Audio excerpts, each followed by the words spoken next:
Қияметте бір адам келеді Алланың құзырына. Сөйтіп келіп, амал дәптерлері оқылып жатқан кезінде сауап істерін көреді ғой енді. Көрсе, сауабы артықтау да енді өзінің көзіне. Сосын, енді Алланың алдында ұялады ғой барлығы. Я Аллахым, енді әділеттісің ғой, кеңсің, мейірімдісің.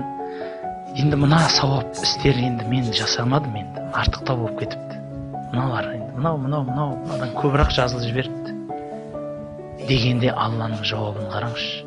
Пендем, дүниеде менен сұрайтын едің, есіңде ма? Иә, есімде. Бірақ мен бермейтінмін. Иә, есімде ол да. Сұрайтын, бермейсің сен. Сұрайын, бермейсің сен. Міне соның орнына мен мұнда сақтап қойдым дейді екен. Сөйтсе әлгі пенде айтады: "Я Аллахым, бұны білгенімде. Аллахым, мүлде бермей-ақ қоймадың ғой сұраған нәрсемді" дейді екен. Анда-санда беріп те тұрған ғой енді. Мүлде бермей-ақ қоймадың ба, мен сұрай беретінем ғой дейді екен. Бірақ ол жақта ғой, қазірде бізде сабырлық қаншау дейсіз ондай. Ай, бермей қойды ғой деп күйінеміз ғой. Мен Аллахым сұраған едім, Аллахым. Денсаулық сұраған едім, неге болмай қалды?